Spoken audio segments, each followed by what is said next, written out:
Hello everyone, कैसे हैं आप सभी। Welcome back to my channel. तो आज हम लोग अपना डे नंबर 2 स्टार्ट करते हैं फाइनेंशियल मैनेजमेंट के साथ। जैसा कि हमने लास्ट वीडियो में डे नंबर 1 में कवर किया था introduction part, theory part financial management का। आज हम लोग देखते हैं थोड़ा numerical part and valuation technique सीखते हैं इस चैप्टर में। तो देखिए, दो वैल्यूएशन टेक्निक्स होती हैं फाइनेंशियल मैनेजमेंट की। This is one is compound value concept and second one is present value concept. Exam में बहुत आता है ये क्वेश्चन, और बेसिकली क्वेश्चन अगर आता है तो वो यहाँ से आता है। ठीक है, देखिए अब कंपाउंड वैल्यू कॉन्सेप्ट क्या है और प्रेजेंट वैल्यू कॉन्सेप्ट क्या है, पहले इसके बारे में थोड़ी सी चर्चा करते हैं। देखिए, कंपाउंड वैल्यू कॉन्सेप्ट ना फ्यूचर बताता है। देखिए, जैसे कि अब ये बताएगा कि आपकी आज की डेट में, यानी कि आज 26 सितंबर 2024 में अगर किसी पैसे की वैल्यू 100 रुपए है, ठीक है, तो फिर 25 नहीं आप कह सकते, ओह सॉरी, यस 25। तो आपके आने वाले फ्यूचर में, फ्यूचर इन द सेंस की 2000 अगर मैं बात करूं 29 की, तो इस पैसे की वैल्यू क्या होगी फ्यूचर में। जैसा मैंने आपको टाइम वैल्यू ऑफ मनी में थोड़ा बताया था, ये उसी के ही टेक्निक्स हैं। देखिए, टाइम वैल्यू ऑफ मनी में हमने क्या पढ़ा था अभी लास्ट वीडियो में ही, कि आपके जो फ्लक्चुएशन कैसे मनी के फॉर्म में किस तरीके से फ्लक्चुएशन होता है, तो वही उसी के दो कॉन्सेप्ट हम पढ़ने वाले हैं। First one is compound value concept, second one is present value concept. अब देखिए, कंपाउंड वैल्यू में तो वो फ्यूचर की बात बताता है कि हाँ, आज अगर इतना रुपए तो फ्यूचर में उस मनी की वैल्यू कितनी होगी। पर प्रेजेंट वैल्यू कॉन्सेप्ट में ये बताता है कि अगर उसके फ्यूचर में इतनी वैल्यू है, अगर आपकी 2032 में किसी रुपए की वैल्यू 1000 रुपए है, तो आज के टाइम में यानी कि 2025 में उसकी कितनी रुपए वैल्यू होगी, प्रेजेंट वैल्यू कॉन्सेप्ट ये बताता है। तो आई होप आप लोगों को ये समझ में आया होगा इसका डिफरेंस, की फर्स्ट जो है कंपाउंड वैल्यू कॉन्सेप्ट जो है वो फ्यूचर बताता है, यानी कि इस जो भी ये पैसा है आज के टाइम से उसके फ्यूचर में क्या वैल्यू होगी वो फ्यूचर की वैल्यू बताता है। और प्रेजेंट वैल्यू कॉन्सेप्ट में अगर आपका फ्यूचर पता है आपको कि हाँ इस पैसे की वैल्यू फ्यूचर में ये होगी, तो फिर आपकी आज की वैल्यू क्या है, यानी कि वो प्रेजेंट में आपकी वैल्यू क्या है, वो आपको ये बताता है। तो चलिए हम इसके कुछ फॉर्मूले के साथ स्टार्ट करते हैं कि इसको किस तरीके से हमें फाइंड करना है, क्या फॉर्मूले होते हैं। तो चलिए हम फॉर्मूले के साथ स्टार्ट करते हैं आज की क्लास। तो चलिए हम स्टार्ट करते हैं अपना सबसे पहला एग्जाम्पल के साथ, कंपाउंड वैल्यू कॉन्सेप्ट समझते हैं। एक एग्जाम्पल लेते हैं बहुत अच्छा सा, और इसी के साथ हम फॉर्मूला भी समझते हैं। देखिए, इसमें आपसे कहा है कि ₹1000 इन्वेस्ट किया गया 10% कंपाउंड 3 साल के इंटरेस्ट पे। आपने, मैं कहती हूँ आप अब अपने आप को लीजिए, आपने कहीं पर भी इन्वेस्टमेंट करी है, 1000 रुपए की इन्वेस्टमेंट करी है 10% के इंटरेस्ट पे, यानी कि आपने इन्वेस्ट कर दिया अपना 1000 रुपया, और आपको पता है कि 3 साल में मुझे प्रति ईयर, यानी कि हर एक साल में मुझे 10% का इंटरेस्ट मिलने वाला है। तो आपका ये पूछता है कि आपका 3 साल बाद जो ये 1000 रुपए, इसकी वैल्यू कितनी होगी। सिर्फ इतना सा क्वेश्चन है, कुछ भी नहीं है ट्रिकी। देखिए, इसका फॉर्मूला सबसे पहले हम समझते हैं कि इसे हम फाइंड कैसे करेंगे। देखिए, ए का मतलब क्या है, पहले आप ये समझे। ए का मतलब होता है final amount at the end of the year. Note करते चलिए, ठीक है, यानी कि हमें यही चीजें हमें फाइंड करनी है कि क्या फाइनल अमाउंट आता है 3 साल के बाद।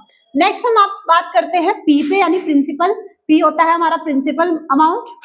प्रिंसिपल अमाउंट आप कह सकते हैं दिस अमाउंट जो आपका 1000 रुपए है, इस पे इसको हम प्रिंसिपल अमाउंट कहते हैं। जो आपने जमा किया था, जो आपने इन्वेस्ट करा था पैसा, उसको हम प्रिंसिपल अमाउंट कहते हैं। नेक्स्ट आपका 1 है, 1 प्लस आई होता है आपका इंटरेस्ट रेट, ठीक है। जो भी इंटरेस्ट आप ले रहे हैं 10%, अगर आप इंटरेस्ट उस केस में ले रहे हैं तो ये कुछ आपको एन होता है आपका नंबर ऑफ ईयर्स, ठीक है। जितने सालों के लिए आपने पैसा इन्वेस्ट करा है, इस केस में यहाँ पे 3 ईयर्स है, तो ये नंबर ऑफ ईयर्स हुआ। सिर्फ यही फॉर्मूला, ये फॉर्मूला यूज करके हम सारे के सारे क्वेश्चंस निकाल सकते हैं। कितने भी ट्रिकी से ट्रिकी क्वेश्चंस हो, इजीली निकल जाएंगे। तो चलिए सबसे पहला एग्जांपल के साथ हम स्टार्ट करते हैं। ये आपको कहीं ना कहीं ट्रिकी, यहाँ पे इस चीज से, ये फॉर्मूले से थोड़ा सा ट्रिकी कहीं ना कहीं होगा, तब भी मैं आपको बस शॉर्ट तरीका बताऊंगी कि किस तरीके से हम इसको मिनटों में सॉल्व कर सकते हैं। तो चलिए स्टार्ट करते हैं अपने क्वेश्चन नंबर 1 के साथ। देखिए, मैं आपको यहाँ पे बताती हूँ कि क्वेश्चन किस तरीके से ट्रिकी होता है। जैसे मैंने अभी आपको फॉर्मूला बताया था, A = P 1 plus interest N, ठीक है। तो इसी फॉर्मूले को अप्लाई करके हम आंसर निकालते हैं। P यानी कि प्रिंसिपल 1000, सिंपल रखना है 1 प्लस इंटरेस्ट, इंटरेस्ट रेट आपके पास 10% है तो सिंपल कुछ भी, और एन आपके पास 3 है, n number of years 3, simple. अब आगे बढ़ते हैं, यहाँ पे थोड़ा सा क्वेश्चन ट्रिकी आपके लिए हो सकता है। देखिए 1000 का 1000, अभी पहले ब्रैकेट सॉल्व करते हैं। अब आप यहाँ पे देखिए 1 प्लस प्लस लगाना ही क्यों, आप इसको अगर पॉइंट में रख दो तो ये आपका 0.1 हो जाएगा। इसमें तो आई डोंट थिंक कोई प्रॉब्लम होनी चाहिए, आपने यहाँ पे 2 पॉइंट के पीछे 0 लगा दिया तो 1 0 हो जाएगा, 0 हम कंसीडर नहीं करते हैं, ठीक है। सिंपल फॉर्म में ले लिया हमने। अब यहाँ पे सबसे पहले ब्रैकेट सॉल्व करिए, इसको ऐड करोगे तो 1.1 की पावर 3। अब यहाँ पे ये दिक्कत आती है कि अब क्या बच्चे क्या सोचते हैं कि 1.1 को पहले एक बार 1.1 मल्टीप्लाई करो, उसके बाद जो वैल्यू आएगी 1.21, उसके बाद उसके 1.1 से मल्टीप्लाई करो।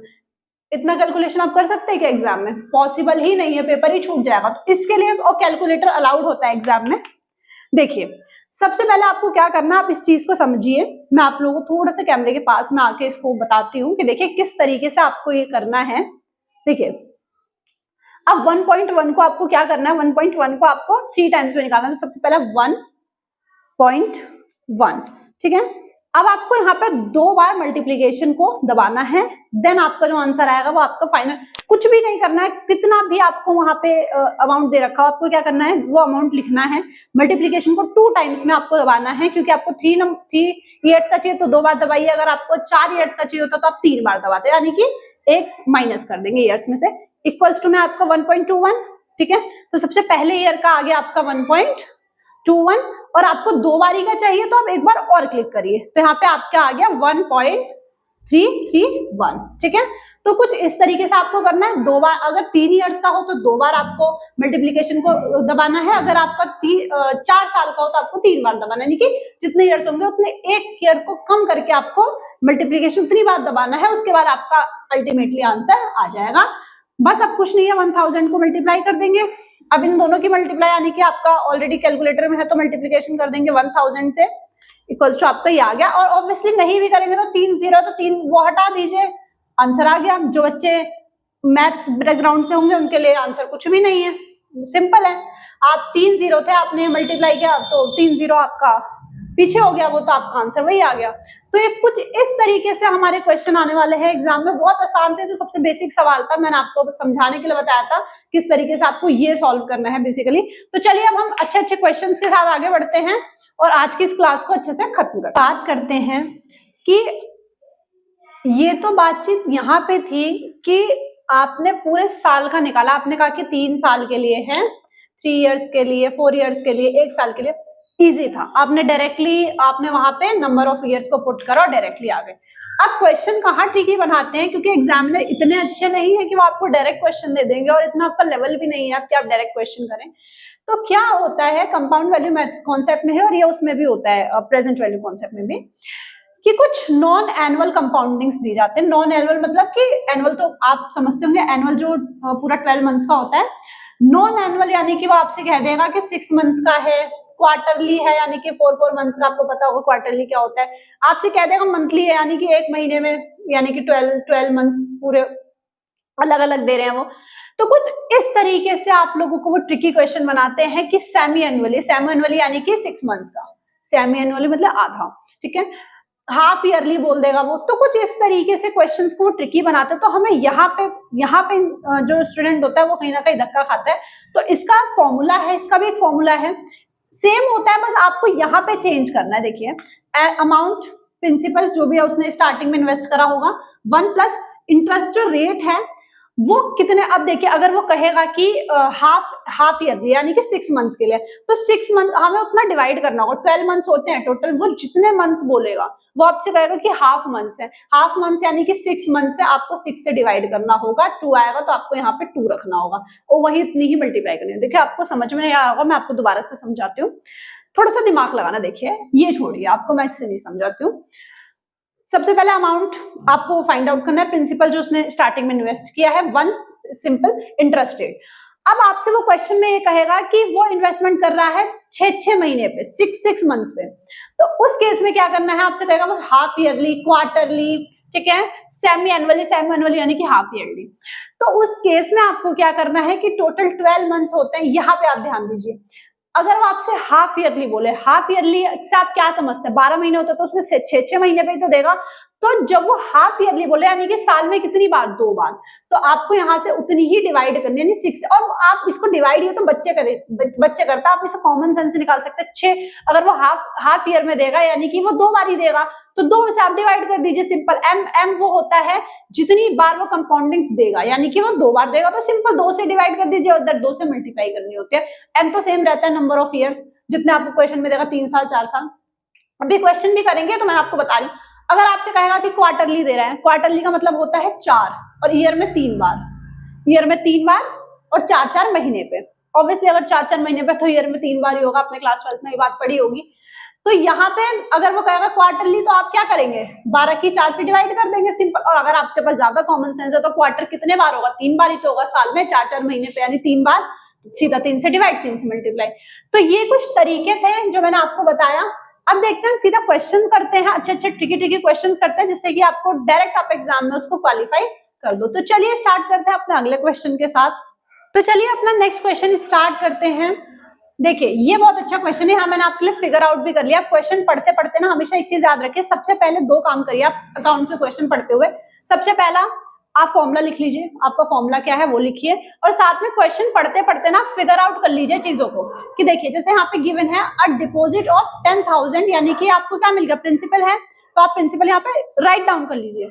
Is made in a bank for a period of 3 years, 3 साल के लिए किया है, तो 3 ईयर्स आपको क्या मिल गया, नंबर n मिल गया, तो उसको आप फिगर आउट कर लीजिए। बैंक ने ऑफर किया है रिसीव करने के लिए 10%, 10% आपका क्या है, इंटरेस्ट, सिंपल आपको यहाँ इंटरेस्ट लिखना है। आई लिख के आप उसे ना माइंड में आपके रहेगा, क्वेश्चन पेपर में आप ये लिख दीजिए पेंसिल से, कोई दिक्कत नहीं है। और हाफ ईयरली में बात कर रहे हैं, हाफ ईयरली से आप क्या समझते हैं, ये कुत्ते leave it, wait, yes, half yearly से आप क्या समझते हैं, साल में 2 बार। अब कोई वो होगा, वो क्या करेगा, 12/6, क्या आपका ये लेवल है, आप ग्रेजुएशन कर रहे हैं, आप ये करेंगे क्या, नहीं बिल्कुल, मतलब यार साल में 2 बार यानी 6-6 महीने पे, साल में 2 बार 12 महीने होते हैं, तो 2 बार यानी कि 6 मंथ्स पे देंगे, तो 2 बार ही आएगा ऑब्वियसली, हाफ ईयरली में 2 टाइम्स। अगर यहाँ पे क्वार्टरली गिवन होता तो 4 बार साल में, यानी कि साल में 4 बार, तो यानी कि 4-4 महीने पे, यानी कि 3 बार साल में, सिंपल। अगर वो आपसे कहता कि मंथली कर रहे हैं, तो मंथली में क्या 12 बार ना, यानी हर महीने में 1 बार, यानी कि 12 महीने होते हैं, तो सिंपल था ये सब एम आपका इस वजह से। अब चलिए आप आगे बढ़ते हैं। प्रिंसिपल आपको गिवन मिल चुका है 10,000, 1 का 1 प्लस इंटरेस्ट आपके पास कितना है 10%, 10% आपको 0.1 लिख सकते हैं। अब ये तो आप इतना तो आप खुद भी समझते हैं। एम आपको 2 गिवन है, n m multiply n, m आपके पास 2 है और एन आपके पास 6 है, 3 2 6, सिंपल। आगे बढ़ते हैं, ठीक है। अब इसको थोड़ा सा सॉल्व कर लीजिए, इधर साइड में कर लीजिएगा, कहीं पे भी कुछ भी सॉल्व करने जैसा नहीं है, मतलब आप सीधा एलसीएम ले लो यार। 2 + 0.1 इक्वल्स टू आपके पास 1 पॉइंट समथिंग कुछ करके आएगा, ठीक है, 1.56। अब यहाँ पे आपसे बातचीत करनी है, 1.5 है जो, इसकी पावर है 6, ठीक है। अब मैंने आपको पिछले क्वेश्चन में बताया था कि 1.5 है, ठीक है। अब इसकी पावर 6 है, तो आप क्या करेंगे, कैलकुलेटर में 1.5 क्लिक करेंगे और मल्टीप्लाई को आप 5 टाइम्स पे क्लिक करेंगे, यानी 6 से 1 माइनस करेंगे, यानी कि 5 टाइम आप क्लिक करेंगे और इक्वल्स टू 5 टाइम्स दबाएंगे, तो आपका आ जाएगा 1.5 का 6 टाइम्स। तो वो जो भी आएगा आपका, उसको आपको मल्टीप्लाई करनी है 10,000 से और आपका आंसर मिल जाएगा। तो कुछ इस तरीके से क्वेश्चन, आई होप आपको बहुत अच्छे से क्लियर हुआ होगा। नहीं हुआ तो आप कमेंट में बताइए, मैं आपको और क्वेश्चंस लाऊंगी, बट ये कॉन्सेप्ट इतना काफी है, अगर आपने इतना पढ़ लिया है, इससे बाहर एग्जाम में नहीं आएगा। बाकी आपको मैं अपकमिंग वीडियोस में प्रीवियस क्वेश्चन पेपर भी सॉल्व कराऊंगी, तो वहां पे भी अगर कुछ भी क्वेश्चंस जिसने भी आएंगे, मैं इस टाइप के मैं सब कुछ आपको बाय हैंड करवाऊंगी, तो आप चैनल को सब्सक्राइब भी कर लो साथ साथ। तो चलिए अब हम अपना नेक्स्ट कॉन्सेप्ट पढ़ते हैं, this is present value concept.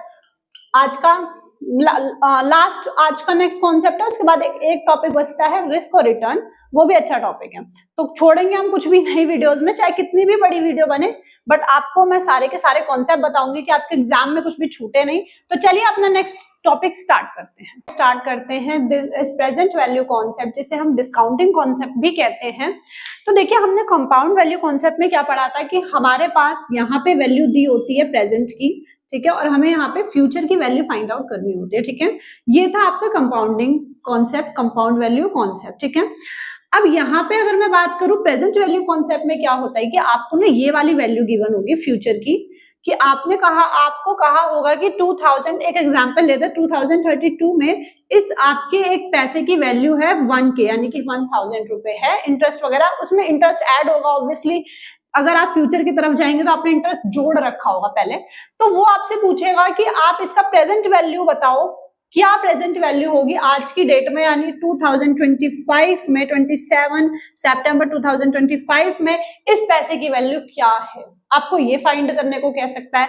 आपसे ये भी कह सकता है कि डिस्काउंटिंग कॉन्सेप्ट बताओ, डिस्काउंटिंग वैल्यू निकालो, तो बात वही है, क्वेश्चन में कंफ्यूज करता है। तो चलिए आज हम सीखते हैं किस तरीके से हम प्रेजेंट वैल्यू कॉन्सेप्ट निकालते हैं, किस तरीके से हम इसकी वैल्यूज निकालते हैं विद फॉर्मूला, बहुत आसान है, इजी है। तो चलिए स्टार्ट। सबसे पहले हम देखते हैं किस तरीके से हम ये प्रेजेंट वैल्यू निकालते हैं।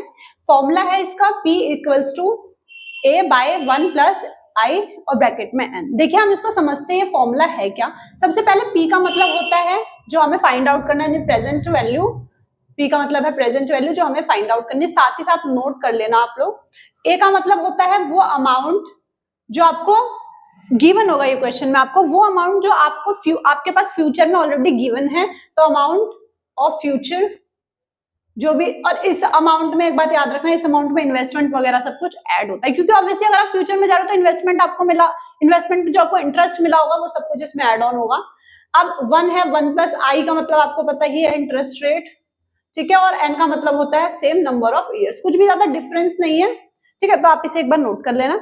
चलिए अब हम एक क्वेश्चन के साथ इसको समझते हैं, क्वेश्चन पे किस तरीके से इस फॉर्मूले को अप्लाई करना है। सेम जैसे आपने कंपाउंड में करा था, सेम आपको वैल्यूज फिगर आउट करनी है, सिंपली आपको ये निकालना है। देखिए mister X has given opportunity to receive, ये अमाउंट क्या आपको गिवन हो गया, एक ईयर का दे रखा है फ्रॉम नाउ, ठीक है, यानी कि आपको फ्यूचर अमाउंट, यहाँ पे जब आपको कहते हैं ना has been given an opportunity, अब कई बच्चे कंफ्यूज होते हैं कि अब हमें कैसे पता लगेगा कि हमें पीवी निकालना है या सीवी निकालना है, अगर क्वेश्चन में गिवन नहीं है।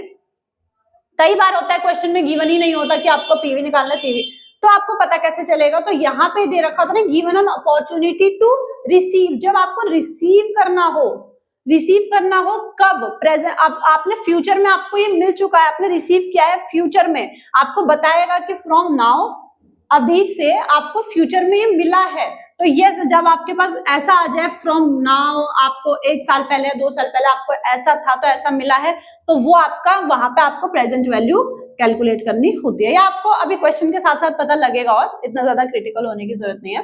He knows that he can, और हाँ मैंने आपको अभी लास्ट वीडियो में बताया था कि आप लोग क्या करा कीजिए ना, यहाँ पे ये जो वैल्यूज है ना फिगर आउट करके लिख लिया कीजिए, तो ये क्या है आपकी, ये आपको क्या मिल गया, ये आपको अमाउंट ए मिल गया, ठीक है, उसके बाद ही कैन इंटरेस्ट, ये आपको आई मिल गया, ठीक है, इंटरेस्ट ऑन इन्वेस्टमेंट, ठीक है, अब आपसे कह रहा है कि आपको पीवी निकालना है, तो सिंपल फॉर्मूला लगाइए, कोई दिक्कत नहीं, और ईयर क्या है 1 ईयर है, 1 साल के लिए बोल रहा है, तो आपको एन वहां से मिल गया, तो P it equals to A by 1 plus I इसकी पावर एन, सिंपल फॉर्मूला लगेगा बिल्कुल कोई, अगर मैं, तो चलिए अब देखते हैं, इसमें सीधा पुट कर दीजिए, ए आपको गिवन है 1060, डायरेक्टली पुट करना है, सिर्फ आपको कुछ भी नहीं करना है, और आपके पास डायरेक्टली 1 प्लस इंटरेस्ट आपको गिवन है 6% यानी कि 0.06, उसकी पावर आपको दे रखा है 1, सिंपल 1 है तो कोई दिक्कत नहीं है, कुछ भी आपको कैलकुलेशन करने की नीड नहीं है इसके अंदर। तो वैसे अगर यहाँ पे 1 नहीं होता, क्वेश्चन तब अराइज होता अगर इधर 1 नहीं होता, मैं कहती हूँ कि ये इंटरेस्ट आपका 1 नहीं है, चलो एक ले लेते हैं, इधर 1 हटा के इधर हम कर देते हैं 3 इयर्स, जस्ट एग्जाम्पल के लिए। तो 3 इयर्स के अंदर आपको क्या करना होगा, यहाँ पे आपका 3 हो जाता सिंपल, इधर आपका n 3 हो जाता। इस केस में आपको क्या करना होता है, जैसे मैंने आपको लास्ट वीडियो में बताया था कि आपको कैलकुलेटर लेना है, ठीक है, पहले चलिए इसको सॉल्व करते हैं। 1 प्लस 6 यानी कि 1.06, ठीक है, इसकी पावर क्या हो गई आपके पास 3 हो गई, एक एग्जाम्पल लिया मैंने 3 हो गई। अब देखिए इस केस में आप क्या करेंगे, सबसे पहले आप इसको जैसे मैंने आपको लास्ट वीडियो में बताया था कि 1.06 को कैलकुलेटर में, देखिए मैं आपको बताती हूँ, देखिए आप यहाँ पे देख सकते हैं, देखिए मैं यहाँ पे लेती हूँ आपका 1.06, ठीक है, आपने यहाँ पे ये वैल्यू ली, उसके बाद आपको क्या करना है मल्टीप्लाई, अगर वो 3 है तो आपको मल्टीप्लाई 2 बार हेल्ड करना है, यानी कि 1 2, उसके बाद आपको इक्वल्स टू में दिस 2 बार इक्वल्स टू, तो ये आपकी वैल्यू आ गई 1.191016। बहुत ज्यादा कैलकुलेटिव लेने की जरूरत नहीं है, आपको पॉइंट के बाद 2 या 3 वैल्यू इनफ है। तो अगर मैं यहाँ पर देखूं वैसे हमारा क्वेश्चन अलग था, क्वेश्चन में 1 था, तो क्वेश्चन अगर जो बच्चे दिल्ली यूनिवर्सिटी के होंगे अगर उनके पास ऐसा क्वेश्चन है तो फिर वो कहीं ना कहीं चेंज है, क्योंकि मैंने यहाँ पे 3 इयर्स कर दिया आपका अंडरस्टैंडिंग के लिए, क्योंकि 1 ईयर का एग्जाम में कभी नहीं आएगा। ठीक है, तो 1060 बाय में क्या है आपका 1.1910। ठीक है, अगर आप इसे कैलकुलेट करके सॉल्व करना चाहते हो तो कर लो, नहीं तो अगर आप इधर भी आंसर छोड़ दोगे तो कोई प्रॉब्लम नहीं है।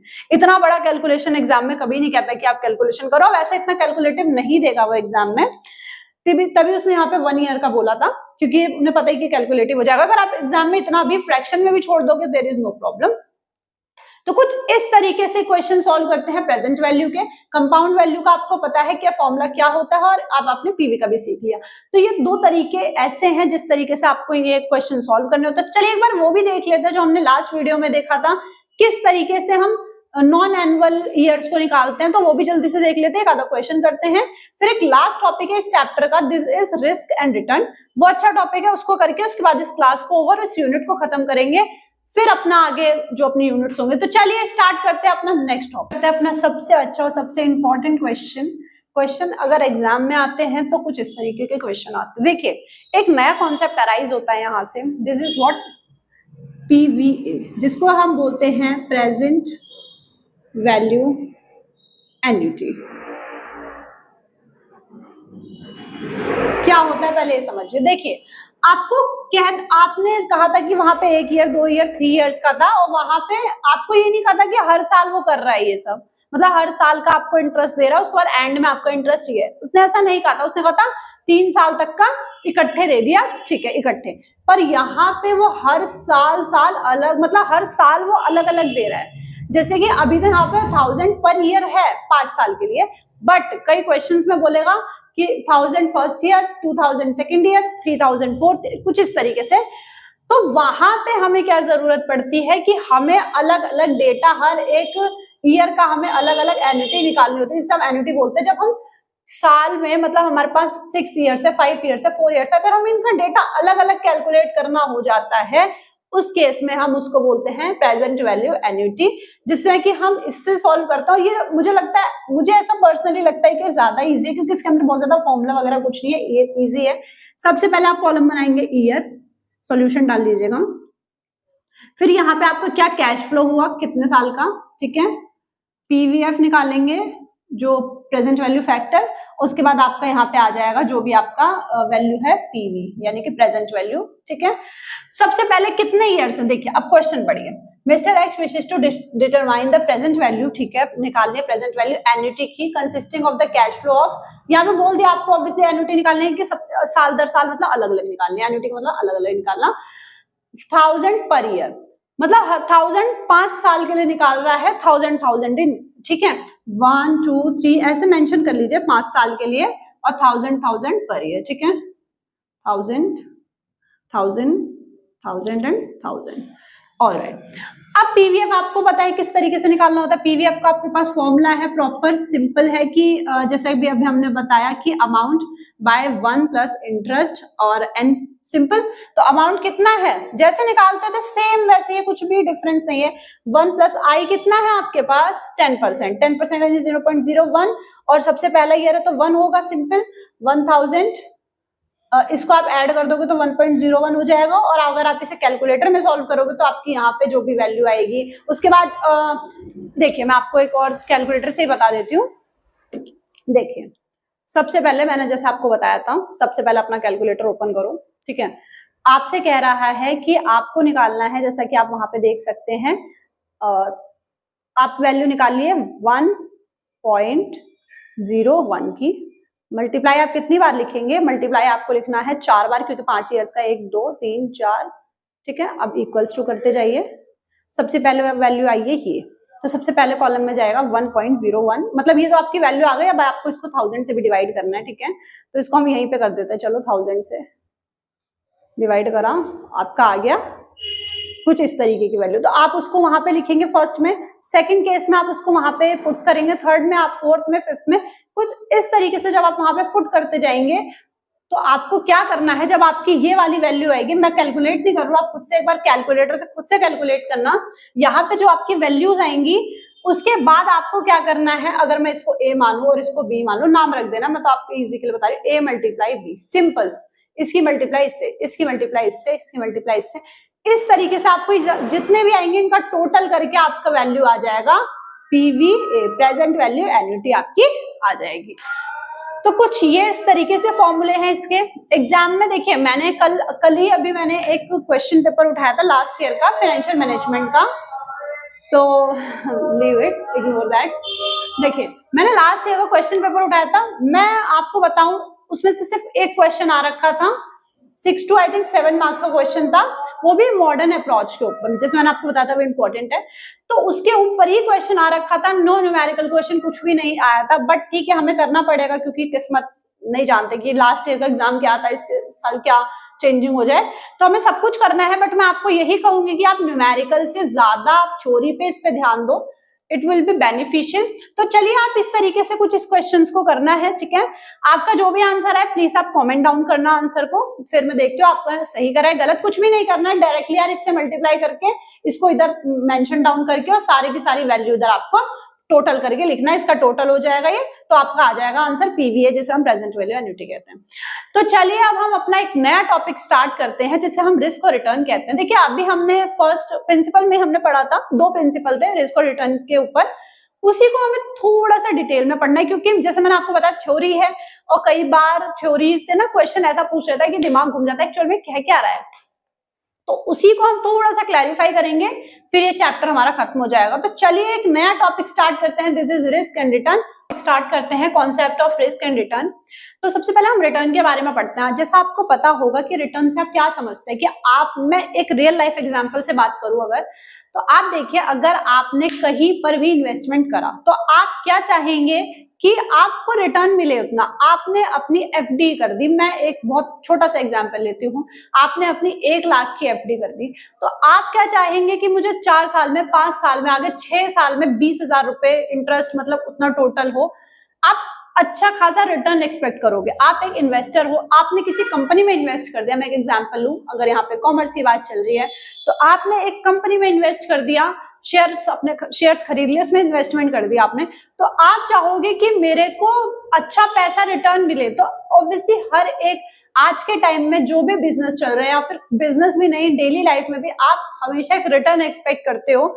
तो वही रिटर्न को आज हम लोग कॉमर्स के फील्ड में पढ़ने जा रहे हैं। देखिए यहाँ पे एक कॉन्सेप्ट बताता है कि हमें रिस्क और रिटर्न के बीच में ना बैलेंस बनाना चाहिए, यानी कि रिस्क जो है वो कॉन्ट्रासेप्चुअल होना चाहिए रिटर्न के, यानी कि मैं कहती हूँ कि जितना हमने रिस्क लिया एटलीस्ट हमें उतना रिटर्न तो मिलना ही चाहिए, बैलेंस होना चाहिए दोनों के बीच में, ऐसा कहता है रिटर्न। इन्वेस्टमेंट पे बेस होता है, मैंने आपको बताया कि आप जितनी इन्वेस्टमेंट करोगे आप उतना ही एक्सपेक्ट करोगे कि मुझे रिटर्न मिले।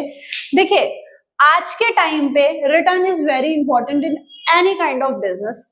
प्रॉफिट, आप रिटर्न को प्रॉफिट मान सकते हैं, तो अगर आप बिजनेस करते हैं तो आप ये एक्सपेक्ट करेंगे कि मेरे को प्रॉफिट हो, यानी कि मुझे उतना रिटर्न मिले, जितना मैं पैसा लगा रहा हूं उससे ज्यादा तो मिले एटलीस्ट। तो दिस इज हाउ इन्वेस्टमेंट पे बेस करता है, ठीक है। तो और डेली लाइफ में हमारे जो इन्वेस्टमेंट है, इन्वेस्टमेंट हम करते हैं और करनी भी चाहिए, फ्यूचर के लिए हम इन्वेस्टमेंट करते हैं, तो हम यही चाहेंगे कि आज की वैल्यू उसकी कुछ भी है पर उसकी फ्यूचर की वैल्यू बढ़े, ठीक है। अब इन्वेस्टमेंट मेजर करने के 2 तरीके होते हैं, ठीक है। मेजर, हाँ एक और चीज है कि रिटर्न को ना हम पास्ट यानी कि हिस्टोरिकल ला, जैसे देखिए कोई भी कंपनी है, आप देखोगे कि आपने किसी, आप हमेशा जब भी इन्वेस्ट करोगे तो आप ऐसी कंपनी में इन्वेस्ट करना पसंद करोगे जिस कंपनी का पास्ट अच्छा हो, यानी कि आपने देखा हो, सबसे पहले आप किसी भी दुकान पे जाते हो, आपको किसी ने बताया, आपको किसी ने सजेस्ट किया कि हाँ मैंने इधर से फ्रिज लिया था वो बहुत अच्छा चला मेरा, तो आप क्या करोगे कि पहले उसके पास रिकॉर्ड्स देखोगे कि हाँ इस कंपनी ने इतना रिटर्न इसको दिया था, अच्छा हाँ इतना रिटर्न इसका था, इसका पास्ट रिकॉर्ड अच्छा है, तो आप उस कंपनी में ही जाओगे। तो यानी कि कभी भी आपको रिटर्न चाहिए हो अच्छा, तो लोग क्या करते हैं बेसिकली वो हिस्टोरिकल वैल्यूज को मेजर करते हैं। अब रिटर्न को मेजर करने के 2 तरीके होते हैं, first one is return realised, जिसको हम हिस्टोरिकल रिटर्न भी बोलते हैं, और एक्सपेक्टेड रिटर्न। सबसे पहले हम थोड़ा सा इनके बारे में समझते हैं। देखिए मैं आप लोगों को यहाँ पे कोई नोट्स, मैंने आपको सिर्फ छोटे छोटे नोट्स आपको समझाने के लिए बनाए हैं, ठीक है। मैं आपको वीडियो के एंड में आप देखना, मैं आप लोगों को पूरा पीडीएफ अटैच कर दूंगी, वहां से आप उस वीडियो को रोक के एक बार पढ़ सकते हैं, ठीक है। यहाँ पे मैं सिर्फ आपको बताऊंगी कि क्या होता है, इसका मतलब क्या होता है। वहां पे फुल फ्लेज नोट्स हैं, एग्जाम में क्या लिखना है, किस तरीके से लिखना है, वो वहां पे मिलेगा। तो देखिए यहाँ पे रिटर्न रियलाइज यानी हिस्टोरिकल रिटर्न वो होता है, जैसे मैंने अभी आपको ऊपर बताया कि किसी भी कंपनी में आप पैसा लगा रहे हो तो सबसे पहले आप देखोगे कि उसका हिस्ट्री यानी उसकी पास्ट कैसी थी, उस कंपनी का क्या वो अपने इन्वेस्टर्स को रिटर्न दे रहा था, तो वहां पे आप अपना इन्वेस्टमेंट कर सकते हो। उसको हम हिस्टोरिकल रिटर्न और रिटर्न रियलाइज भी कहते हैं, जो ऑलरेडी हो चुका है। नेक्स्ट आता है एक्सपेक्टेड रिटर्न। किसी भी कंपनी से क्या एक्सपेक्ट करते हो आप, क्या रिटर्न एक्सपेक्ट करते हो, this is called expected return, ठीक है। इसमें कुछ खास नहीं है ऐसा बताने जैसा।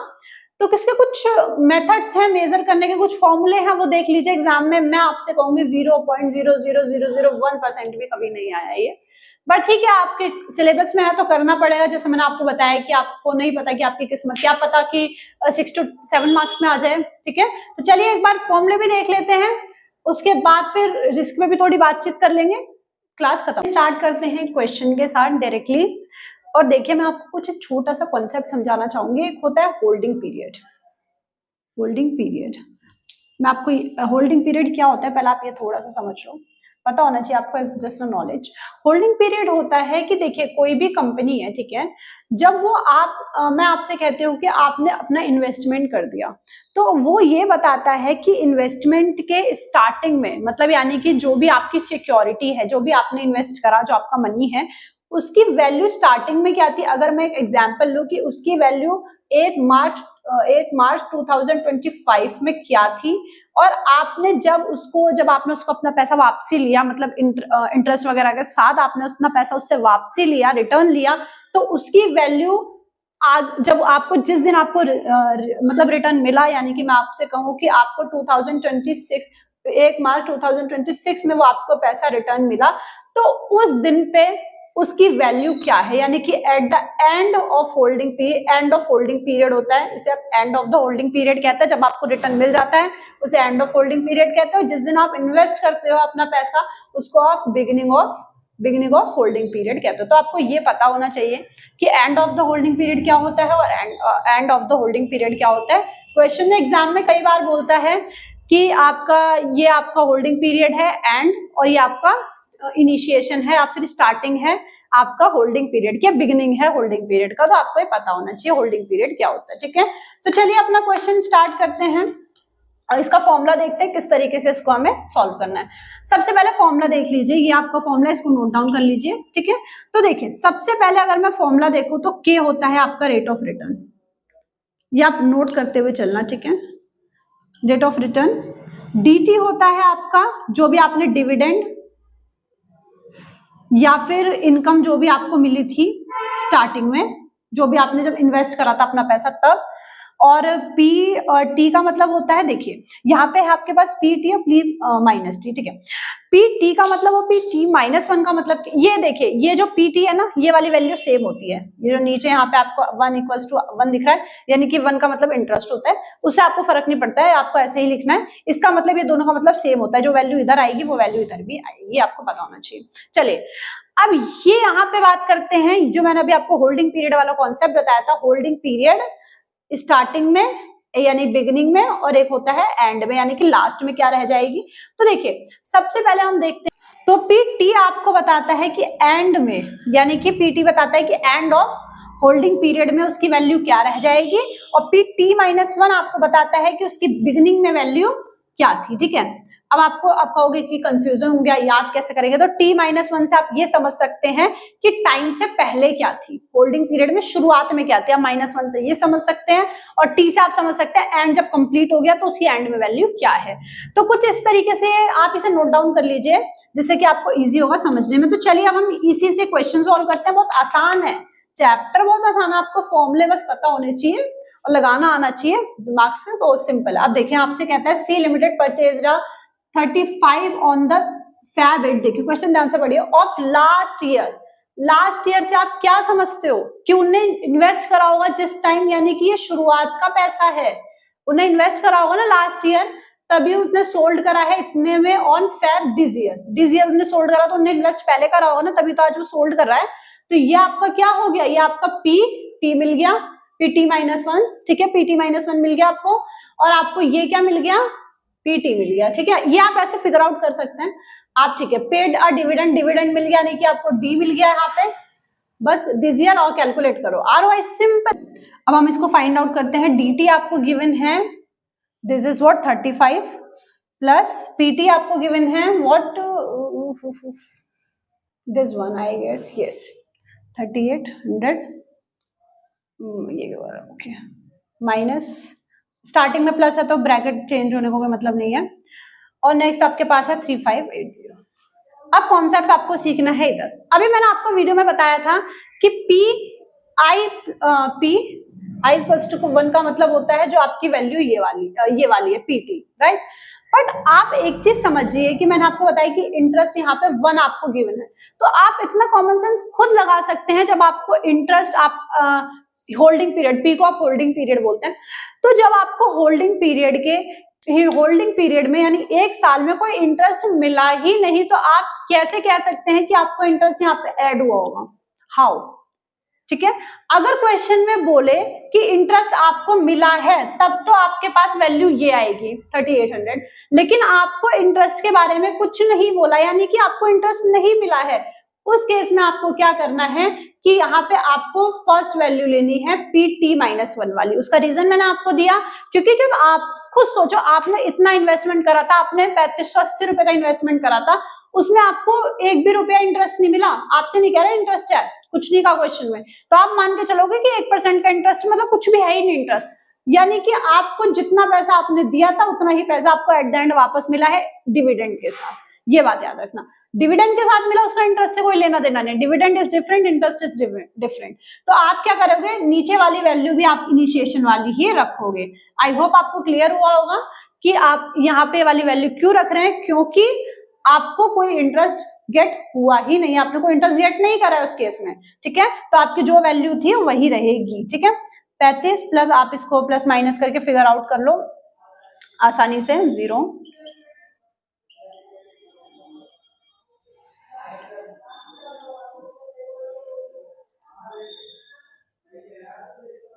डिवाइड करोगे तो परसेंटेज में कुछ आएगा, ठीक है। मल्टीप्लाई कर लेना 100 से, परसेंटेज में आपकी वैल्यू आ जाएगी। तो कुछ इस तरीके से आपका ये क्वेश्चन सॉल्व आउट होगा। सिर्फ फॉर्मूला याद रखो, सीधा पुट करते जाओ, आंसर आसानी से आ जाएगा। तो चलिए अपना नेक्स्ट टॉपिक स्टार्ट करते हैं रिस्क के साथ। बहुत अच्छा टॉपिक है, कुछ पॉइंट्स भी हैं इसके अंदर, वो पढ़ेंगे, उसके बाद अपनी क्लास को स्टार्ट करते हैं। कॉन्सेप्ट ऑफ रिस्क, देखिए अब रिस्क क्या है, आप अपनी डेली लाइफ में भी रिलेट कर सकते हैं कि किसी भी चीज पे आपका जो टेंशन है, लाइबिलिटी है आपको लेना कंपनी में, उसको हम रिस्क कहते हैं, ठीक है। कोई भी पैसा ऐसी जगह पर इन्वेस्ट करना जहां पे आपको ये पता है कि इसका रिटर्न मुझे मिलेगा या नहीं मिलेगा, मुझे नहीं पता, उस केस में आपने क्या लिया है, रिस्क आपने ऑप्ट किया है। देखिए ये बताता है difference between the expected outcome, जो भी आपने एक्सपेक्ट किया है, और एक्चुअल जो भी आपको मिला है, उसके बीच में डिफरेंस बताता है, ठीक है। रिस्क आपने लिया, आपने 1000 रुपए लगाए, आपको मिला 100 रुपया का रिटर्न, क्या है ये आपने अगर आपने 1000 लगाया था, पैसा लगाया था, तो आपने एक्सपेक्ट किया होगा 2000 में से आपको मिला 100 रुपया, क्या डिफरेंस है ना। तो ये आपने एक्सपेक्टेड अमाउंट में और आपके ये कहते हैं रिटर्न एक्चुअल अमाउंट में डिफरेंस बताता है। क्या पता आपने 1000 लगाया हो, आपको 4000 मिल गया, और आपने एक्सपेक्ट किया हो 2000, आपको 4000 मिल गया, प्रॉफिट भी हो सकता है, वो तो मैं आपको एक असम्पशन लेके चल रही हूँ दोनों केस में, ठीक है। नेक्स्ट आपको देखते हैं मोर वेरिएबल, वही सेम चीज कि आपने जो सोचा है, रिस्क बढ़ भी सकता है, रिस्क कम भी हो सकता है, देयर इज नो पॉसिबिलिटी, आप कुछ भी सोच नहीं सकते रिस्क लेने से पहले, ठीक है। सोचा होता तो रिस्क नहीं बोलते ना फिर उसको, अगर आपने मतलब आपको पता होता कि चलो प्रॉफिट ही होने वाला है, ठीक है, तो आप उसको रिस्क थोड़ी ना बोलोगे, ठीक है। देखिए अब रिस्क लेने के कुछ सोर्सेज होते हैं यार, देखो ये बहुत नॉर्मल सा टॉपिक है, एग्जाम में इसके ऊपर थोड़ा बहुत कभी कभी शॉर्ट नोट्स आ जाता है, बट बहुत ज्यादा वैसा टॉपिक नहीं है जिसमें आपको बहुत दिमाग लगाना पड़े। सोर्सेज ऑफ रिस्क, अब रिस्क के कुछ सोर्सेज होते हैं जिसपे हम बेस पे रिस्क लेते हैं। सबसे पहला है इंटरेस्ट रेट रिस्क। देखें इंटरेस्ट रेट रिस्क का मतलब होता है जब इंटरेस्ट के यानी कि ब्याज के मामले में जब ऊपर नीचे, जैसे आपकी कंपनी है, आपकी कंपनी ने आपको, मैं आप इसी से सारे के सारे कॉन्सेप्ट अभी क्लियर करा दूंगी कंपनी से। कंपनी है आपकी एक्स लिमिटेड, उसने, आपने कहा कि आपने किसी बंदे को श्योरिटी दे दी, भैया देख मैं तेरे को, तू मेरे कंपनी में इतना पैसा लगा 1 लाख रुपए, मैं तेरे को 20% से इंटरेस्ट दूंगा, गारंटी है। आपकी कंपनी मान लो अच्छी नहीं हुई, ठीक है, आपकी कंपनी पे प्रॉफिट ही नहीं हुआ। अरे जब प्रॉफिट नहीं होता इंटरेस्ट कहां से दोगे? आपने कहा था 20% का, आपने दे दिया सिर्फ और सिर्फ, कहा भैया मेरे बस की 10% है। इस केस में उस बंदे पे रिस्क था, रिटर्न भी कम था, उसने रिस्क लिया था आपकी कंपनी पे। आपने कहा था भैया देख मैं दूंगा, मतलब मेरी कंपनी में अगर प्रॉफिट हुआ, हाँ ये वाला कॉन्सेप्ट है, मेरी कंपनी में अगर प्रॉफिट हुआ तो मैं तेरे को 20% इंटरेस्ट, तो उसने तो अपना पैसा रिस्क पे लगाया ना। तो जब इंटरेस्ट रेट के मामले में रिस्क होता है, फ्लक्चुएशन होती है, तो उसको हम इंटरेस्ट रेट रिस्क कहते हैं। नेक्स्ट आता है हमारे पास लिक्विडिटी रिस्क। लिक्विडिटी रिस्क होता है, आपकी कंपनी है, आपकी कंपनी में लिक्विडिटी का मतलब होता है आपकी कंपनी में कैश का होना, लिक्विडिटी मतलब होता है कैश का होना। आपकी कंपनी में कैश पे रिस्क है, यानी कि देखिए आपकी कंपनी में प्रॉफिट, जैसे मैंने अभी आपको एक प्रिंसिपल बताया था कि प्रिंसिपल एक कहता है कि आपकी कंपनी तब तक ही किंग है जब तक आपकी कंपनी में कैश है। प्रॉफिट मैटर नहीं करता, कैश मैटर करता है, लिक्विडिटी मैटर करती है। तो आप कहते हैं कि लिक्विडिटी का रिस्क तब लेता है बंदा जब आपको ये, अब जैसे सेकेंडरी मार्केट है, मैंने आपको कल 2 मार्केट्स बताई थी, प्राइमरी और सेकेंडरी। सेकेंडरी मार्केट में ना हमारे सिक्योरिटी शेयर्स के सबके आपके ट्रेडिंग होती है, तो वहां पे क्या होता है ना, वहां पे बहुत रिस्क बहुत तगड़ा चलता है। इस केस में अगर आपका पैसा डूब गया ना, लिक्विडिटी आपकी मिनटों में खत्म। अगर आपका पैसा हाइयर चला गया, आपकी लिक्विडिटी मिनटों में एकदम हाई पे चली जाएगी, तो वो शेयर मार्केट में होता है। तो उस केस में आपसे कह रहा है कि लिक्विडिटी का रिस्क लेना, लिक्विडिटी का रिस्क लेने का मतलब है कि आपको, आप शेयर मार्केट में रिस्क ले रहे हो, आपको नहीं पता कि आपको पैसा मिलेगा, लिक्विडिटी मिलेगी नहीं मिलेगी, बट वहां पे आप रिस्क ले रहे हो, तो वो ये सबसे हाईएस्ट रिस्क होता है। शेयर मार्केट में बहुत अच्छा वाला रिस्क होता है। नेक्स्ट आपका कहता है मार्केट रिस्क। मार्केट है, मार्केट में कोई नई स्कीम आ गई, कोई ऐसा गवर्नमेंट का रेगुलेशन आ गया, कुछ हो गया, मार्केट नहीं चली आपकी, आपने मार्केट, तो बहुत कॉमन सी बात है, आजकल के बिजनेसमैन वगैरह इस चीज को फेस कर रहे होंगे। नेक्स्ट आता है महंगाई का। ऑब्वियसली अगर किसी भी चीज के दाम महंगे हो गए, लोग उसे नहीं परचेज कर रहे हैं। अब अगर मैं बात करूं कुछ टमाटर की, एक एग्जाम्पल ले रही हूं, छोटा सा टमाटर है, अब महंगाई इतनी बढ़ गई, लोग टमाटर खरीद ही नहीं रहे। आप ले आए 10-50 किलो टमाटर, लोग खरीद ही नहीं रहे इन्फ्लेशन की वजह से। आपका रिस्क है ना ये कि भाई लोग नहीं खरीदेंगे तो मेरा पैसा, मैं कहां से भरपाई करूंगा, मैं भी तो खरीद के लाया हूं कहीं से। तो इन्फ्लेशन की वजह से भी रिस्क बढ़ता है। बिजनेस रिस्क नॉर्मल, आज के टाइम में बिजनेस में तो हमेशा ही रिस्क होता है, किसी भी छोटे मोटे बिजनेस में भी आजकल बहुत रिस्क है, तो बिजनेस रिस्क पे भी आपका रिस्क चलता है। नेक्स्ट आता है फाइनेंशियल रिस्क। फाइनेंशियल यानी कि पैसों का रिस्क।